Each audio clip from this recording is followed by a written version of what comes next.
Hello everyone, welcome to my channel पर नए हो तो चैनल को सब्सक्राइब करें और मुझे सपोर्ट करें। तो शुरू करते हैं इस ड्रामा का हिंदी एक्सप्लेनेशन का एपिसोड 16।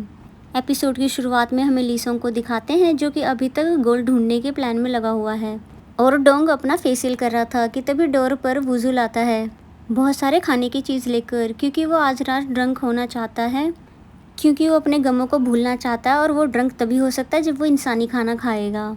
फिर वो नूडल खाना स्टार्ट कर देता है, जिसे नॉन स्टॉप खाता देख लीसोंग और डोंग अपना मुंह बनाने लगते हैं। और फिर वुजुल गुस्से के साथ बताने लगा कि मैंने इंसान बनने के लिए क्या क्या नहीं किया, बट लास्ट में सब कुछ बिगड़ गया उस जोइना की वजह से, इसलिए मैं आज बहुत ज़्यादा गुस्से में हूँ। और फिर दोबारा से चॉकलेट खाने लगा, जिसे रोकने के लिए वो दोनों उसके फ्रेंड बहुत कोशिश करते हैं, क्योंकि वैम्पायर के लिए इंसानी खाना ऐसा है जैसे कि कच्चा मीट खाना। फिर लीसोंग और डोंग भी अपनी अपनी बात बताते हैं कि अब हमारे पास भी काम करने के लिए कोई भी काम या जॉब है ही नहीं।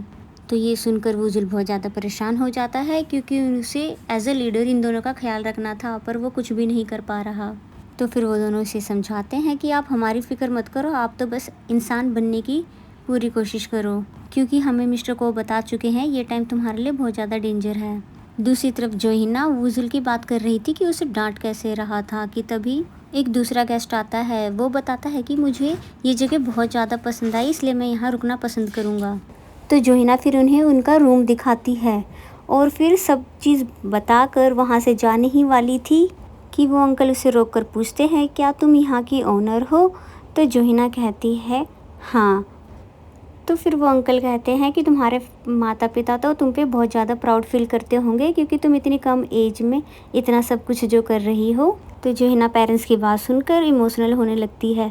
तब वो अंकल बताने लगते हैं कि मेरी भी एक बेटी है जो कि यूएस में रहती है और मैं उससे पूरे 10 सालों से नहीं मिला। और फिर जैसे ही अपनी बेटी की पिक दिखाने वाले थे तो जोहिना मना कर देती है, कहती है मेरे पास और कोई काम है, मैं करती हूँ। तो फिर वो सॉरी बोलते हैं और कहते हैं कि मैं एक्चुअली अकेले ही रहता हूँ, इसलिए जब भी किसी से मिलता हूँ तो कुछ ज़्यादा ही बातें करने लगता हूँ। तो फिर जोहिना उसे इट्स ओके कहकर बाहर आ जाती है और फिर जब अपने कमरे में आती है तो अपने पेरेंट्स की बातों को सोच के बहुत इमोशनल होती है, इसलिए अपने डैड की फ़ोटो को देखकर उन्हें मिस करने लगती है। दूसरी तरफ वो अंकल भी अपनी बेटी की फ़ोटो देखते हुए उसे मिस कर रहे थे। फिर वुजुल को दिखाया जाता है जो कि इंसानी खाना खाकर बेहोश हो गया, यानी कि ड्रंक हो गया है। वहीं लीसोंग और डोंग ये सोचते कि ऐसा होना इम्पॉसिबल है, तो वो दोनों भी इस बात को सच है कि नहीं जानने के लिए इंसानी खाना फर्स्ट टाइम खा लेते हैं। पर वो खाते ही इन दोनों की हालत बहुत ज़्यादा बुरी हो जाती है, जैसे कि उन्होंने पता नहीं क्या खा लिया हो। फिर नेक्स्ट डे वही अंकल, जिनका नाम मिस्टर चुई है, उन्होंने खुद से ब्रेकफास्ट रेडी किया, यानी कि बहुत ही अच्छा टोस्ट बनाता है जो कि उस गेस्ट को और जोहिना को दोनों को बहुत पसंद आता है। तो वो अंकल बताते हैं कि मेरी बेटी को भी ये टोस्ट बहुत ज़्यादा पसंद आते थे। तब जोहिना पूछती है क्या आपकी बेटी से आपकी बात होती है? तो फिर वो अंकल बताते हैं कि मेरी वाइफ और मेरी बेटी दोनों ही बहुत ज़्यादा बिजी रहती है, इसलिए मैं उन्हें परेशान नहीं करना चाहता। तो फिर जोहिना कहती है कि चाहे वो कितने ही बिजी क्यों नहीं रहते, फिर भी वो अपने फैमिली को ज़रूर मिस करते हैं। तो ये सुनकर वो अंकल चुप हो जाते हैं। फिर जोहिना वुजुल को चेक करने के लिए बेसमेंट में आती है, पर वो तो वहाँ होता ही नहीं, क्योंकि वो तो अपने दोस्तों के घर पे था। तो वो जल्दी से उठकर वहाँ से फिर जाने लगता है, क्योंकि उसे कल रात की सारी बातें जो याद आ चुकी है, इसलिए वो छुप छुप कर घर के अंदर आता है, मगर फिर भी जोहिना उसे देख ही लेती है। वुजुल जोहिना से माफ़ी मांगना चाहता था, उसे सॉरी बोलना चाहता था अपनी कल रात के बिहेवियर के लिए, लेकिन जोहिना उसे इग्नोर करके वहाँ से चली जाती है।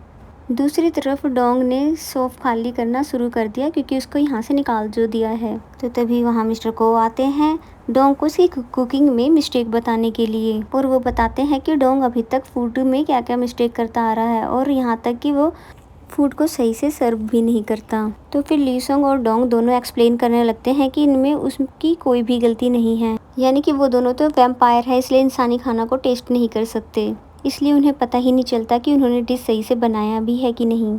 और फिर बताने लगे कि हमने कल रात को फर्स्ट टाइम चॉकलेट खाई थी और हमारी हालत तो बिगड़ने लग गई थी। पता नहीं वुजुल कैसे इन चीज़ों को खा लेता है। तब मिस्टर को उन्हें डांटने लगे कि तुम्हें उसे इंसानी खाना खाने से रोकना चाहिए था, क्योंकि उसके लिए ये सब खाना बिल्कुल ठीक नहीं है। तो ये बात सुनकर वो दोनों चुप हो जाते हैं। ये दोनों बेचारे तो बहुत कोशिश करते भी है उसे रोकने की, मगर वो रुकता ही नहीं। फिर नेक्स्ट सीन में हमें वुजुल को दिखाया जाता है जो कि सभी कामों को बहुत आराम से कर रहा था, क्योंकि उसे जोहिना को मनाना जो था, क्योंकि वो बहुत ज़्यादा नाराज़ थी उससे, इसलिए वो सभी कामों को बहुत अच्छे से करता है, यानी कि बिल्कुल सफाई से। वहीं जोहिना बाहर होती है और मिस्टर जॉय भी थे, तो वो उनसे पूछती है कि आप यहाँ अकेले क्या कर रहे हो। तो फिर मिस्टर जॉय कहते हैं कुछ नहीं, मैं तो बस कुछ सोच रहा था। तो जोहिना वहाँ से जाने लगती है, तो वो कहते हैं कि मैं अपनी फैमिली से इसलिए बात नहीं करता क्योंकि वो मुझे मिस ही नहीं करते। तो ये सुनकर जोहिना वहाँ रुक गई। तो फिर मिस्टर जॉय उसे अपनी स्टोरी बताने लगते हैं, यानी कि मैं पहले पैसे छापने की मशीन थी, तब वो सब लोग मुझे प्यार करते थे।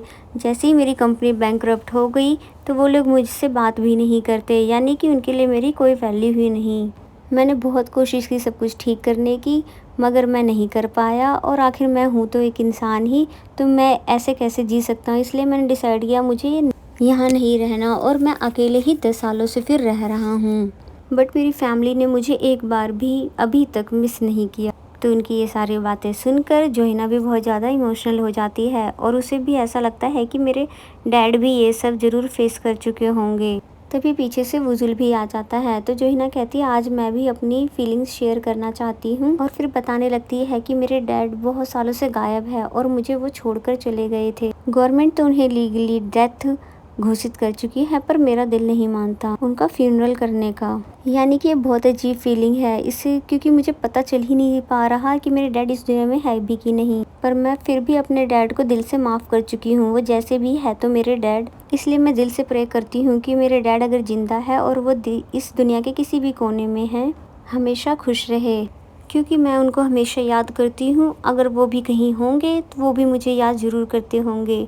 तो ये सुनकर मिस्टर जॉय से हौसला देने लगते हैं। तो ये सुनकर वुजुल उसके लिए सैड फील होता है। फिर नेक्स्ट सीन में हमें जोहिना को उसके कमरे में दिखाया जाता है, जहाँ वो अपने डैड की फ़ोटो देखकर फिर से उदास होने लगती है। तो तभी वो मीट लेडी उसे कॉल कर बाहर बुलाती है, क्योंकि आज पेट्रोलिंग डे था। क्योंकि जोहिना वुजुल को अपने साथ नहीं लाई थी, इसलिए वो मीट लेडी उस पर गुस्सा होती है कि तभी वुजुल भी वहाँ भागते हुए आ जाता है।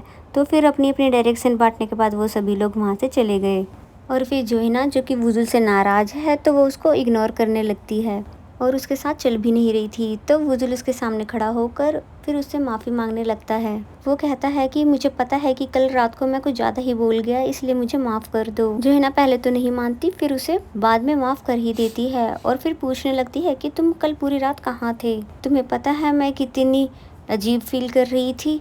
तो फिर वो बताने लगता है कि कल रात मैं अपने दोस्तों के घर जाकर ह्यूमन फूड खाकर मैं ड्रंक हो गया था। तो ये सुनते ही जोहिना उस पर बहुत तेज की चिल्लाती है कि तुम्हें पता भी है वो फूड तुम्हारे लिए बिल्कुल ठीक नहीं है।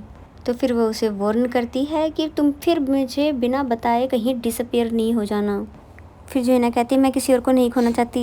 तो ये सुनकर वुजुल स्माइल करता है। फिर दोनों पेट्रोलिंग के लिए चले जाते हैं। फिर हमें एंड्रियो को दिखाया जाता है, जो कि वुजुल के रूम में आकर कुछ छानबीन कर रहा था। तब उसे फाइनली वुजुल की ओल्ड लव नाही की फ़ोटो मिल जाती है, जिसे देखकर वो स्माइल करने लगता है, क्योंकि वो इसे देखकर पहचान चुका था कि ये बिल्कुल नायुन जैसी दिखती है।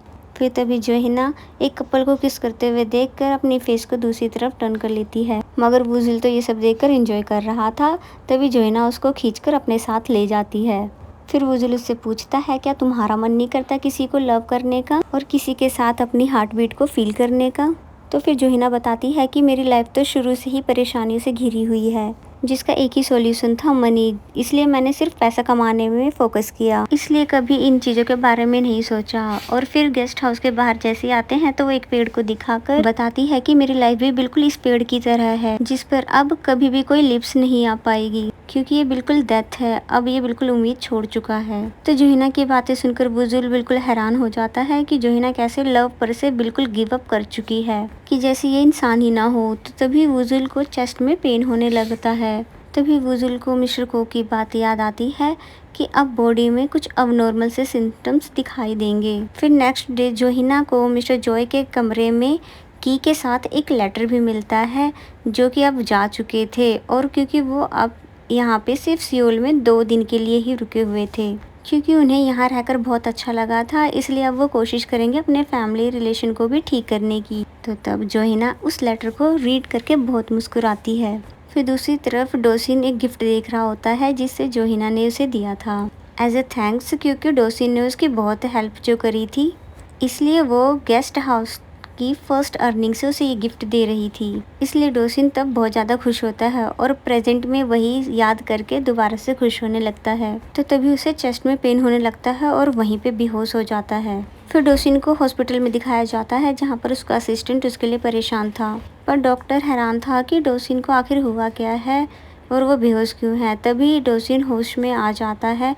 और अपने सेक्रेटरी से एक फेवर मांगता है। फिर जोहिना को दिखाते हैं जो जैसे ही घर आती है वो डेथ ट्री पर एक लाइट लगी हुई देखती है। तब वो हैरान होती है और वो समझ जाती कि इसे पक्का वुजुल नहीं लगाया होगा जोहिना को खुश करने के लिए। उधर सेक्रेटरी डोसिन को उसके लॉकर से वैम्पायर बुक लाकर दे देता है। तो डोसिन उसे देखते हुए बताने लगा कि ये बुक सदियों से मेरी फैमिली में चलती आ रही है, क्योंकि इसी के अंदर मेरी बीमारी का इलाज है। और फिर उसने जैसे ही बुक को ओपन किया तो यहाँ पर सबसे बड़ा सीक्रेट रिवील होता है कि डोसिन उस वैम्पायर हंटर की फैमिली में से है जो एपिसोड 1 में वुजुल का पीछा कर रहे थे उसे जान से मारने के लिए। और उस बुक में उन्होंने लिखा था कि उनकी बीमारी का सिर्फ एक ही इलाज है, एक ऐसे वैम्पायर को ढूंढना जो कि हाफ ह्यूमन और हाफ वैम्पायर हो, जिसकी पहचान उसके स्कार से की जाती है। और ऐसे वैम्पायर की दिल निकालने और खून पीने के बाद ही जिंदा रह पाएंगे, और साथ ही उनकी फैमिली पे जो श्राप है वो हमेशा के लिए दूर हो जाएगा। इसलिए प्रेजेंट में डोसिन कहता है कि अगर मुझे जिंदा रहना है और अपने दादा परदादा और अपने डैड की तरह नहीं मरना है, इन रूल्स को फॉलो करते हुए मुझे सरवाइव करना ही होगा।